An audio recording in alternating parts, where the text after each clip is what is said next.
Welcome back once more to an episode of the More People podcast. I'm your host, Andrew Fitzmaurice, joined today by Peter Judge, Managing Director at S&A Produce. Nice to see you, Peter. Hello, Andrew. It's good to see you. I know in your time you've worn lots of different hats and gone through some impressive businesses and some impressive roles. Quick synopsis for everybody. Cool. How do you cover 45 years in a few seconds is always a tough one.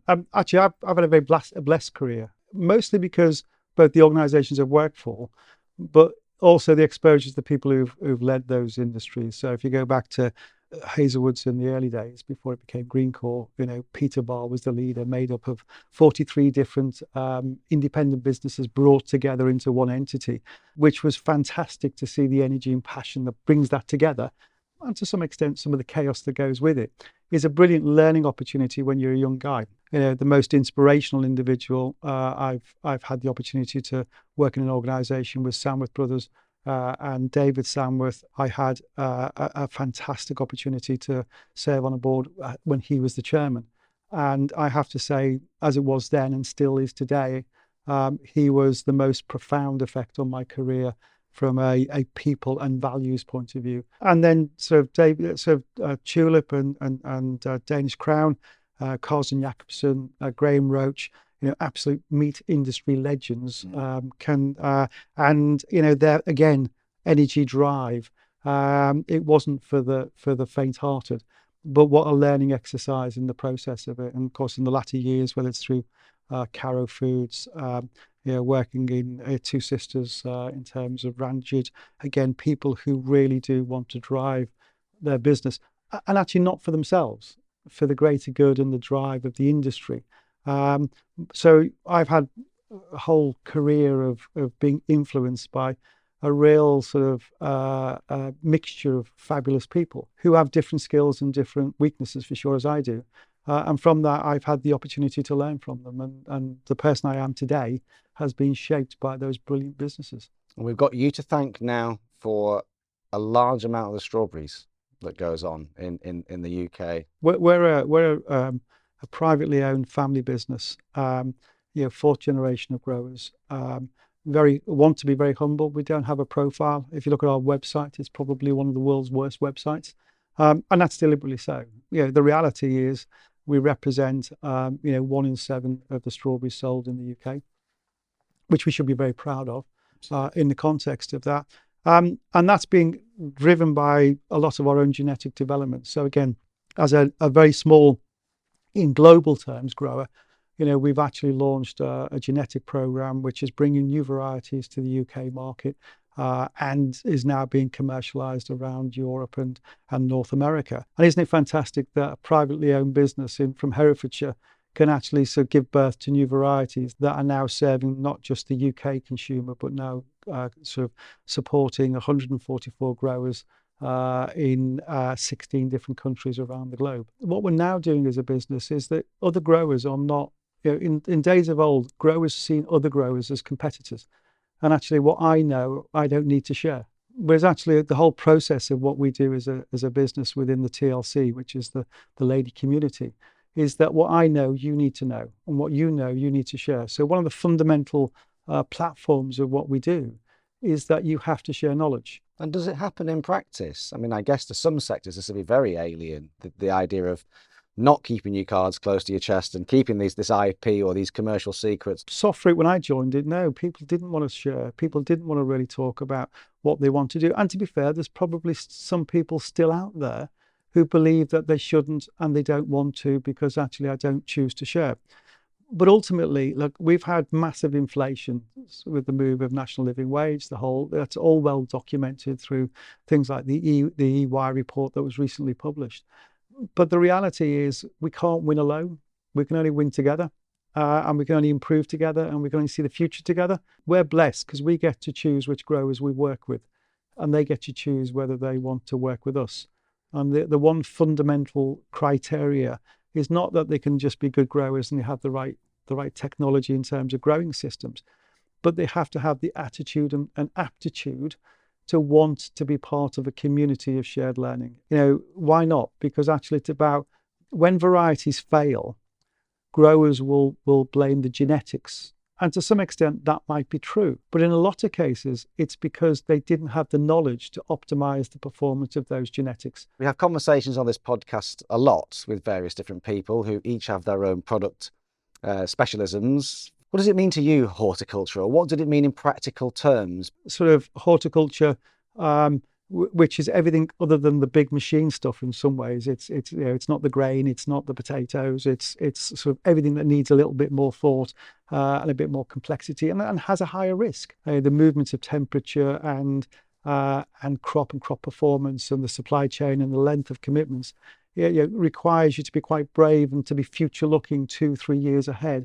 But what it really means for me, having spent many years in the protein and pork industry, is actually it's an area where you really have to test your ability, not only as a leader but actually as a manager and as somebody that wants to be able to deliver an outcome for the business and for your customers, where probably 60 or 70% of what you're able to control is great, but that 30%, which is called weather, you can't. And the movement of that has profound effects on your ability to be able to create value for your staff and your community. The nature of soft fruit and having its challenges with the extremely short shelf life, the fragility of the product, the difficulty in harvesting it, the lack of automation to bring in robots to do those sorts of things. If we're looking not just 3 years ahead in soft fruit, but further, what do you see as being the next big thing?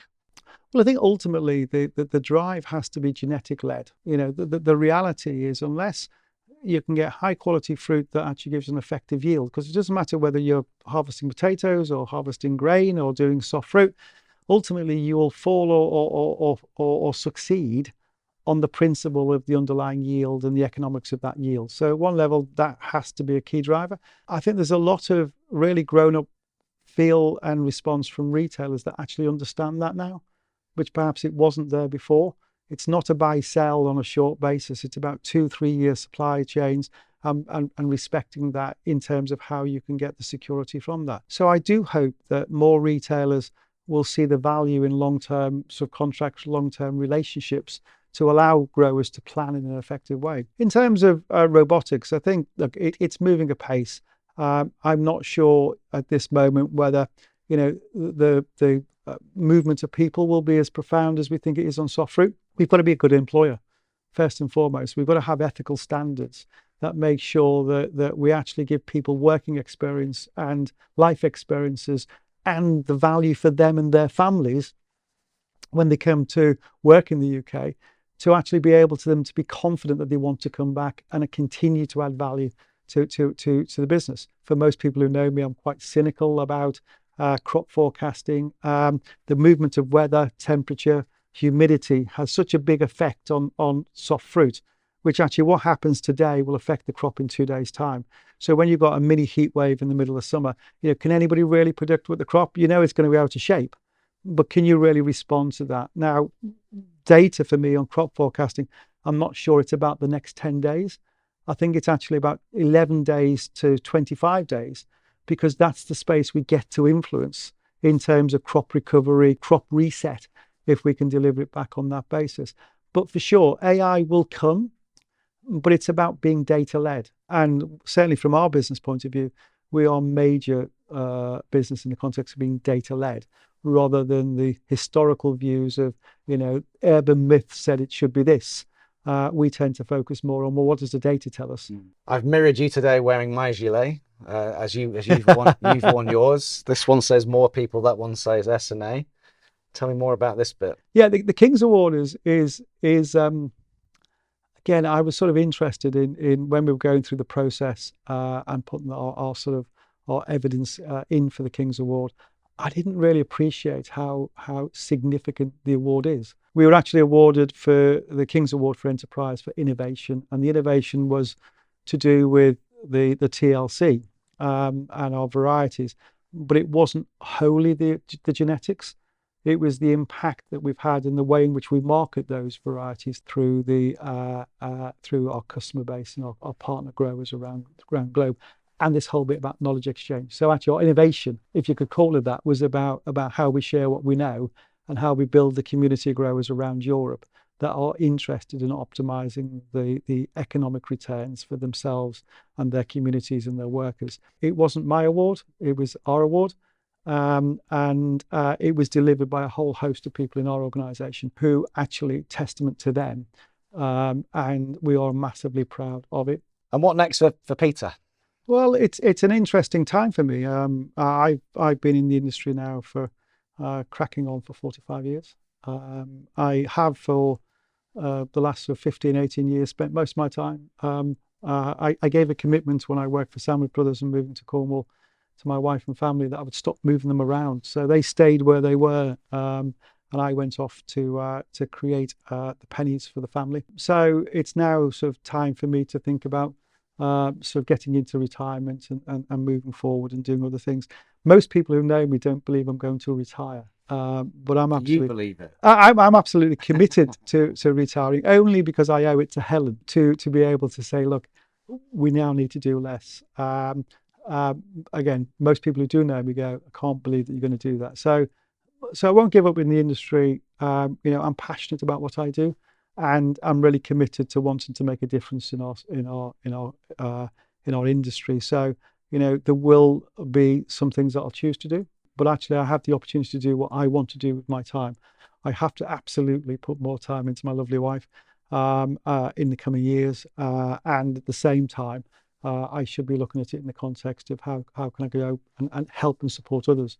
So, you know, some NED work will no doubt present itself, and that's an opportunity to really sort of take some of this phenomenal amount of knowledge. And for me, the most important bit is, in terms of what I've learned, you know, the Peter of 30 and the Peter of 60 something is a very different person, and that's been driven partly by experience, partly by a value set. You know, one of my personal stories is my father unfortunately died when I was only 8 of cancer, and he worked in the building industry. He was a merchant seaman, had to come off the ships to provide. He was a raving socialist. Some would say he was a communist. I think he probably was. But he also was a big trade unionist. He talked about, you know, in his sort of not his dying wish, but certainly that profound moment of him being very ill with cancer, was that the principle for change was about more of us becoming more of them. So, son, go off to university, go off and learn your trade. Take the opportunity to become a boss. And actually, if you become a boss, you've got to change the world. And you've actually got to change it for the workers, not for yourself. That was a driving force of somebody I didn't really know because I was only 8. Lots of people told me how brilliant he was. But actually, it's how do you now take that forward? And this is the time I have the opportunity to make that work. Now, it doesn't matter whether it's, as we do in S&A, as I've done in other businesses, creating training and development of aspiring leaders, which is to make sure we educate and we support the young people in the business to take on responsibilities to move it forward, or whether it's about ethical standards in farming, which makes sure that we actually give a platform to allow workers to bring issues forward, and then we listen to those issues and make them a better industry and make us a better business. So personally, you know, that helps shape what I do and how I drive it. And there's no disconnect between making money and being profitable, but actually having corporate responsibility and doing the right thing for the community of people that choose to support the business, not workers because they have no choice. You know, my driving force is to do the right thing.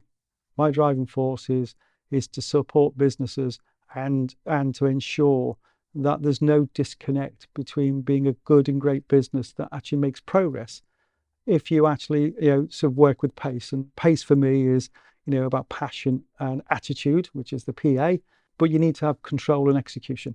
And the bit that I bring to horticulture, you know, there's loads of passion, there's loads of attitude in terms of growers in the industry. The bit that perhaps we don't do as well as an industry is that control and execution of what we're trying to achieve to make sure that holistically we're a successful business. Well, I'll watch with great interest what happens next. Well, we'll see how it goes. Thanks for joining us, Peter. You're welcome. It's been a pleasure.